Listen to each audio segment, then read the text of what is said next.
हरे कृष्ण, जय श्री हरि। प्रिय श्रोतागण, आप सभी को उत्पन्ना एकादशी की हार्दिक शुभकामनाएं। आप सभी पर भगवान विष्णु और माता लक्ष्मी की कृपा सदा सर्वदा बनी रहे।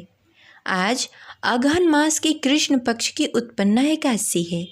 आज के दिन विधि विधान से श्री लक्ष्मी नारायण की पूजा आराधना की जाती है और व्रत कथा का पाठ किया जाता है। उसके साथ ही माता तुलसी की पूजा आराधना की जाती है। तो चलिए पूरे श्रद्धा और भक्ति के साथ सुनते हैं माता तुलसी की कथा और उत्पन्ना एकादशी व्रत कथा। तो प्रेम से बोले लक्ष्मी नारायण की जय। जय माता तुलसी। कथा शुरू करने से पहले इस वीडियो को लाइक करके कमेंट बॉक्स में लक्ष्मी नारायण की जय अवश्य लिखें। उत्पन्ना एकादशी के पौराणिक कथा के अनुसार एक समय की बात है, श्री सूत जी महाराज कहने लगे, हे ऋषियों, इस व्रत का वृतांत और उत्पत्ति प्राचीन काल में भगवान श्री कृष्ण ने अपने परम भक्त युधिष्ठिर से कही थी। वही मैं तुमसे कहता हूँ, ध्यानपूर्वक सुनो। एक समय युधिष्ठिर जी ने भगवान श्री कृष्ण से पूछा, हे केशव, एकादशी व्रत किस विधि से किया जाता है? उसका क्या फल प्राप्त होता है? उपवास के दिन जो किया जाता है, आप कृपा करके मुझसे विस्तार पूर्वक कहिए। यह वचन सुनकर भगवान श्री कृष्ण कहने लगे, हे कुंती पुत्र, मैं तुमसे एकादशी व्रत का महात्म्य कहता हूँ। ध्यानपूर्वक सुनो। सर्वप्रथम हेमंत ऋतु में मार्गशीर्ष कृष्ण पक्ष एकादशी के दिन इस व्रत का प्रारंभ किया जाता है। दशमी को संध्या काल में भोजन करने के बाद अच्छी प्रकार से दातुन करें ताकि अन्न का अंश मुंह में न रह जाए। रात्रि को भोजन कदापि न करें। पुनः एकादशी के दिन सुबह प्रातः उठकर ब्रह्म मुहूर्त में स्नान आदि से निवृत्त होकर स्वच्छ साफ वस्त्र पहने, घर को स्वच्छ करें और घर के मंदिर में घी का दीपक जलाकर सर्वप्रथम व्रत का संकल्प करें। उसके बाद विधि विधान से श्री हरि विष्णु की पूजा करें, साथ ही माता लक्ष्मी की पूजा आराधना करें। भगवान विष्णु को फूल, चंदन, रोरी के साथ भगवान विष्णु की विधि विधान से पूजा करें। हो सके तो भगवान विष्णु को पीले रंग का पुष्प अर्पित करें, पीला चंदन करें, तिलक लगाएं, प्रसाद अर्पित करें। प्रसाद में तुलसी पत्र अवश्य डालें।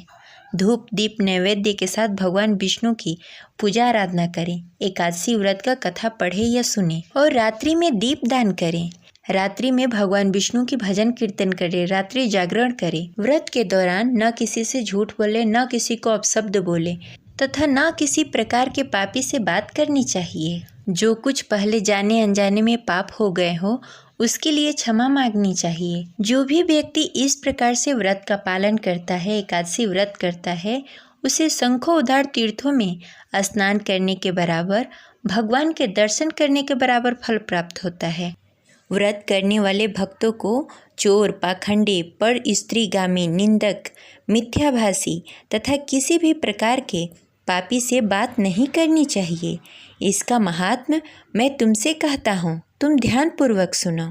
फिर युधिष्ठिर कहने लगे, हे भगवान, आपने हजारों यज्ञ और लाखों गौदान को भी एकादशी व्रत के बराबर नहीं बताया। सो यह तिथि सब तिथियों में उत्तम कैसे हुई, बताइए।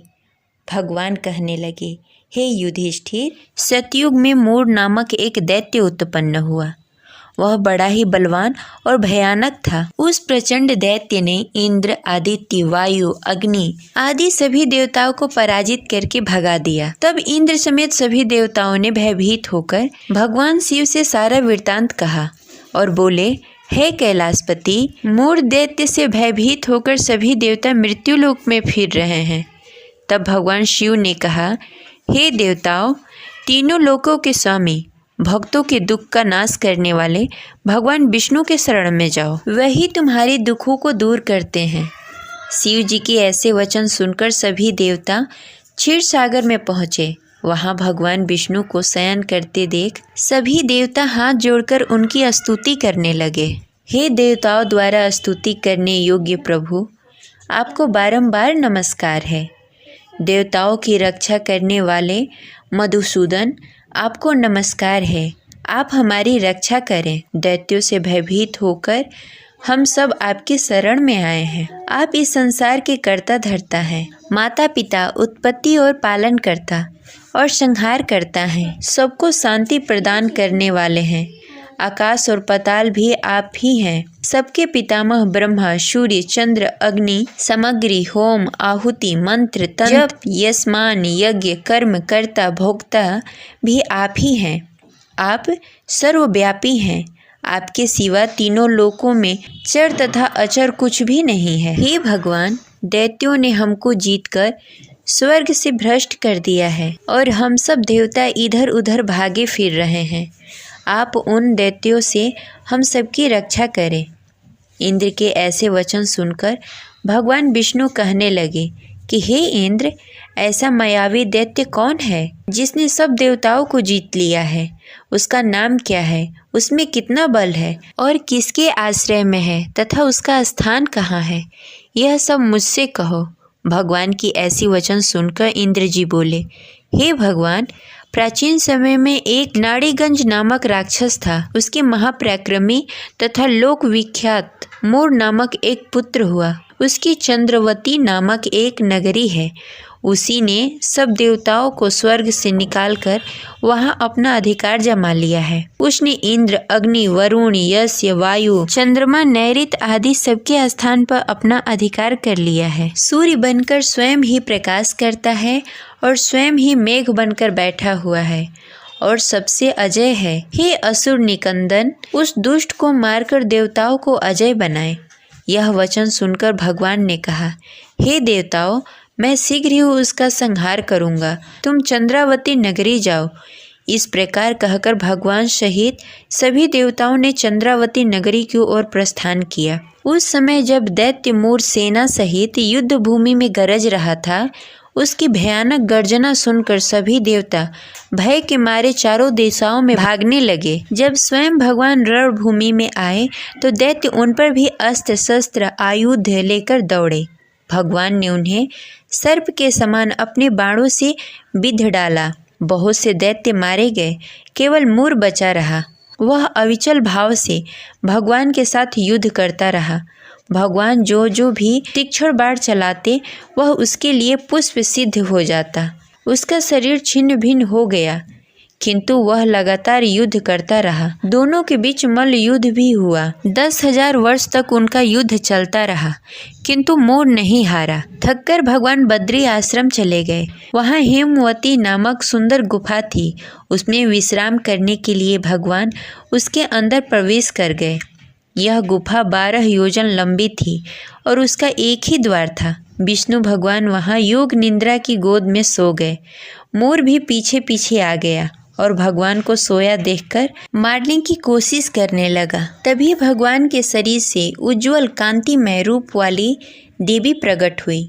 देवी ने राक्षस मोर को ललकारा, युद्ध किया और उसे तत्काल मौत के घाट उतार दिया। श्री हरि जब योग निद्रा की गोद से उठे तो सब बातों को जानकर उस देवी से कहा कि आपका जन्म एकादशी के दिन हुआ है, अतः आप उत्पन्न एकादशी के नाम से पूजी जाओगी। आपके भक्त वही होंगे जो मेरे भक्त होंगे। इस प्रकार उत्पन्ना एकादशी व्रत कथा संपन्न हुई। तो अब चलिए सुनते हैं माता तुलसी की कथा। एक बुढ़िया माई तुलसी जी को सींचती और कहती कि हे तुलसी माता, सत की दाता, मैं तेरा बिरला सींचती हूँ।